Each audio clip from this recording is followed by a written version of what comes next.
And today we're reacting to disgusting things that were once normal in history. Y'all been showing so much love to this channel, man. I'm sorry I've been gone the past couple of days. I'm going through moving. I got family coming to town, so it's been a little hectic, but as soon as I can, I'll be back on regular scheduled programming. I'll make sure to throw some videos up here. In the meantime, though, make sure I post to the Twitch. I stream every Monday, Wednesday, and Friday about 5 or 6 p.m. Man, let I'll start with the gross and end with the most disgusting hygiene practice in history. Number 1. Pig toilets. While this one may sound like something cute out of a cartoon, in reality, pig toilets were a nasty invention that originated in ancient China as a way to manage and recycle human waste. A pig toilet was a combination of a human toilet and pigsty. The basic model was as follows. An outhouse would be mounted on top of a pigsty with a tube or a chute connecting the two. As humans used the toilet, their waste would be directed down into the pigsty, where the pigs would then Look, man. I am the type, like, coming up, right? You know, I've had an interesting life. But basically, I had this stepdad that would, he was Muslim, right? And although we weren't, you know, I wasn't, my mom wasn't, he's from Africa. He's from Africa, Muslim dude. You know, prayed as many times as he was supposed to. So I understand certain things. You know, I've been to the mosque before. I've just done, you know, I've just experienced things with him, right? And one of the things that he was like, hey, y'all, no, don't, y'all stay off that pig. Y'all don't be on that pig shit, man. That pig shit, nah, hell no, that shit dirty, nasty, whatever. And as a kid, you know, that's how I've been living. I never eat pork. I don't eat no bacon. I don't eat pork, period. Since, you know, that was like years and years ago, right? I was a child, like I said. And he broke it down to me like, you know, pigs will eat anything. They eat anything. I didn't know that they would eat human shit. I didn't know pigs would eat human shit. That's one thing I didn't know. That's crazy. Consume the feces as part of their usual diet. Delicious. The digestive system of pigs allowed them to further break down the waste, and then the waste of the pigs was able to be used as fertilizer. Other food was thrown into the sty as well. A balanced diet is essential after all, and pig toilets did prove to be effective in what they aimed to accomplish. They did, however, have their fair share of drawbacks. There are the obvious ones, such as the horrific odor and the question of animal welfare. And then there are questions as to how effective the system could really be. If all of the human waste wasn't consumed, it could eventually contaminate groundwater and the surrounding environment. There was also the possibility of disease getting spread. I would imagine everybody in this realm, pig, animal, fucking, if you lived 100 miles away, you just constantly getting sick. You're like, man, why am I so sick? It's because 100 miles up the road, somebody's shitting in the pig fucking food, and they're eating it, and it's getting down all the way deep down into the water system. Now you wondering why you got a cold every day or your stomach hurting every day. It's because people up here are doing sick, dirty shit. Not even thinking. As both the pigs and the humans using the pig toilets would constantly be in close proximity to the other's waste. There's even the possibility of parasitic infections causing a never-ending chain. Imagine a human picks up a parasite. They use the pig toilet, and the pig ingests human waste infected with the parasite. The pig is later killed and eaten, and the parasite goes either back to the original host or onto a new one. The circle of life, it truly moves us all. Everybody just parasitic. While advances in sanitation and modern waste management have led to pig toilets falling out of widespread use, these things have been found in areas of Asia as recently as the early 2000s. I, for one, just have so many questions. Do the pigs know what's really going on? Do they enjoy it?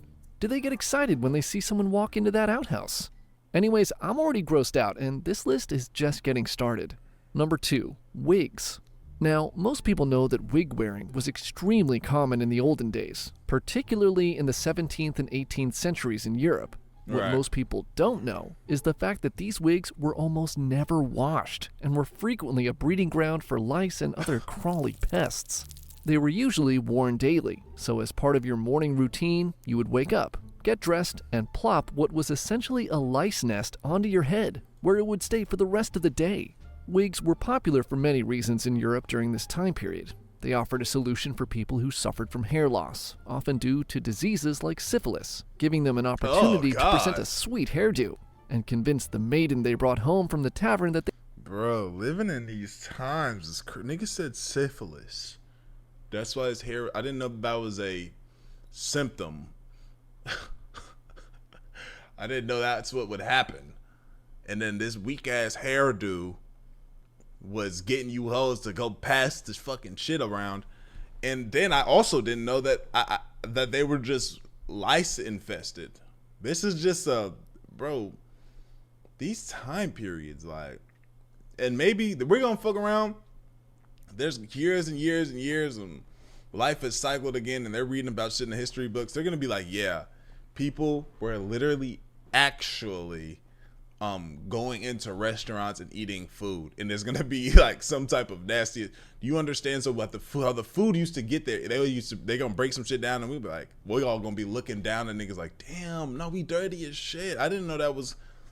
Yeah, there's gonna be something we just don't know about. It's just regular right now. We just don't know what it is though. They were totally clean, madame. They also let people present different, fancy hairstyles without having to wash or alter their own hair, which was rare in those days. As natural hair was rarely washed. You know what it's gonna be? It's gonna be, yeah, people, they used to flush the toilet. Oh, this is getting debunked now. Like, not debunked, but it's getting brought to the public more recently now, I've seen. People be flushing the toilet with the lid open, bro. So when the shit and the piss would fly everywhere, would land all over the place. I learned that one a few years ago. I was like, oh. Then they showed a little graph of all the fucking mist flying all over two niggas' toothbrushes and shit. It's not a huge leap to learn that wigs were rarely washed as well. As a result, they became an absolute playground for lice. There were other factors at play too. You ever know somebody with lice?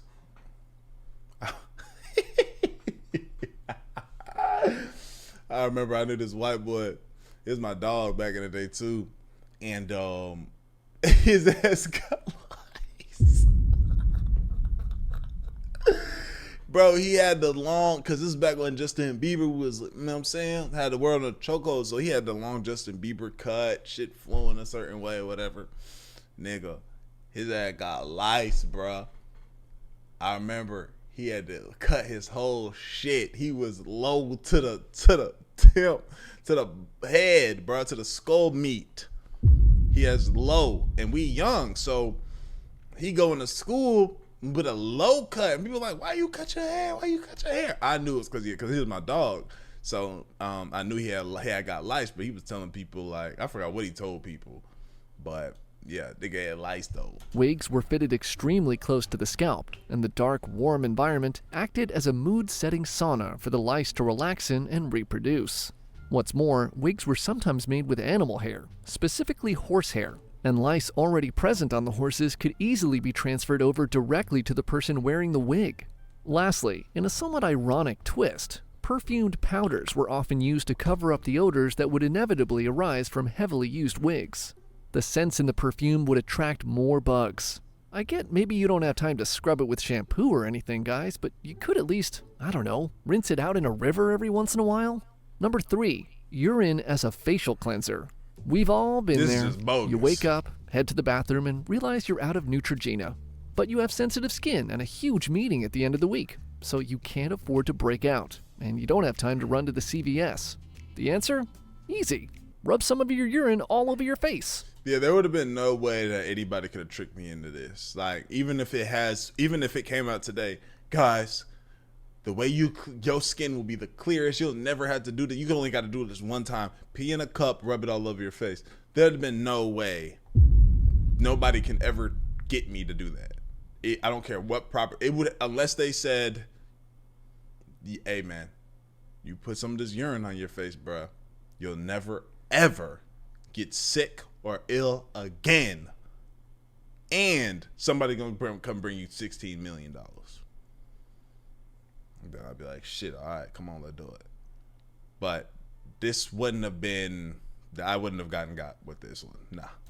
Using urine as a facial cleanser is a practice that, shockingly, has been present in numerous cultures for centuries, from medieval Europe to China to ancient Rome. This wasn't a one-off thing. This was a widespread practice that transcended borders. In medieval Europe, urine was used as a facial cleanser simply because many people didn't have access to fresh water and perfumes. Right. What's the closest thing to perfumed water? The obvious answer is piss. In ancient China, the history of using urine is a little different. In addition to being used cosmetically, urine was a component of traditional Chinese medicine, seen as having properties and elements that helped regulate balance in the body. The Romans believed that the ammonia content in urine acted as a cleansing agent, so they used their own urine to clean not only their face. Somebody hold somebody. This was watch this, bro. Watch this. I'm gonna tell this nigga does some shit. Watch, he's actually gonna do this shit. Watch. Yo, bro. Look, this is piss, but guess what? Guess what it's gonna do for you? And niggas believed it. So whoever did this, they weren't for real. They were finessing somebody to get a good laugh in. But also their clothes and even their floors. See? I mean, it's pretty hilarious to imagine a Roman going about their daily chores. They wake up, relieve themselves into their hands, rub the urine on their face, toss a load into the laundry machine, take a leak in there, and then as a cherry on top, just unload one more time all over the kitchen floor. I just hope they were keeping hydrated. The craziest part? While common people usually use their own urine for these purposes, the wealthy elite use the urine from common urinals. Rubbing your own urine on your face is one thing, but the urine of a stranger? Nah, count me out. The human body is an amazing thing, and as a part of all of its functions, it creates waste. At what point did we decide that using our waste as soap helped keep us clean? I just wish I was in the room when people were having these discussions. Next thing you know, we'll be gargling our urine as mouthwash. Number 4, urine as mouthwash. I guess I spoke too soon. Turns out urine was used as more than just a cleaner. There's evidence of not only our old pals the ancient Romans and Chinese using urine as a way to clean the mouth, but also the French during the 18th century, and even some ancient Indian cultures. The idea was that since urine was widely believed to be sterile and antiseptic, a myth that has since been disproven by scientific studies, it would not only kill germs and bacteria in the mouth, but This is this is crazy. The fact that people actually thought this. Did they try this in Africa? Because they're not saying, also in African cultures. Seems like niggas probably was like, nah, hell no, that's waste. Niggas about to fell for some other shit, maybe you don't know, this ain't popping up, but right now we ain't seeing no brown stick figures yet with at certain cultures they be putting the big plates and stuff. I don't know exactly why they do it, not here disrespecting cultures and stuff, but we wasn't doing. I don't think we was doing this one. Don't think we was doing this. Other compounds would whiten teeth as well. Right. So when those wealthy Roman elites went to the public urinals to scoop out buckets of urine for their cleaning cupboard, they snuck an extra bottle into their bathroom to rinse with before bed. The Roman philosopher Seneca was a known proponent of this. Seneca. Dirty breath, dirty mouth, hot breath, pissy mouth ass nigga, bro. And people, he over here trying to have conversations with people, and people like, listening, waiting on his little sermon to be over with. All that damn talking he do it. It be the smelliest niggas that want to do the most moving and talking, bro. Speaker of such deep truths as, we suffer more than in imagination than in reality. But let's not forget the lesser known but equally powerful saying, I love to gargle my own piss. The ancient Chinese and Indians at least had the decency to add herbs and other substances into the mix to improve the experience. But the Romans and the Europeans usually decided to take it straight with no chaser. If you're gonna do it right, I guess. It's also important to note that across all cultures, human urine was not always the go-to. In ancient Indian medicine, they opted for cow urine on account of the religious and cultural. Skip this, bro. I can't. Also, dung have long been Enough. Next one. mouse brain toothpaste. Seriously, man, what's with these Romans? Apparently, the Romans in general were very particular about their dental care, and they crafted toothpaste from a variety of different materials and substances. Among some of the ingredients they used were charcoal and ash, crushed up oyster shells and bones, and different flavorings like mint, honey, and myrrh. And let's not forget. So I gotta understand. People was trying to figure something out, bro. I get it, man. Shit like that makes sense. The old standby, human urine. Okay, seriously, with all the stuff the Romans used urine for, you have to wonder if there was just one super pervert who was out there spreading all of this misinformation. I think so, bro. I think so. I think somebody out there got upset with somebody and was like, but he was known as the smart man. You feel me? So he came back and he said, hey guys, I found out this thing, boom.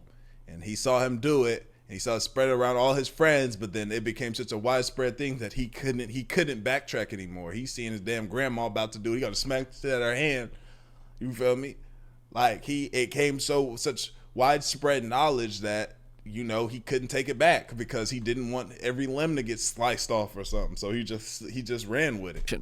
But let's not get sidetracked from the main event here. Crushed up mouse brains were thought to improve the effectiveness of the toothpaste and help freshen breath. Because nothing says fresh breath like brains and urine. Why not throw in some garlic and boiled egg for good measure?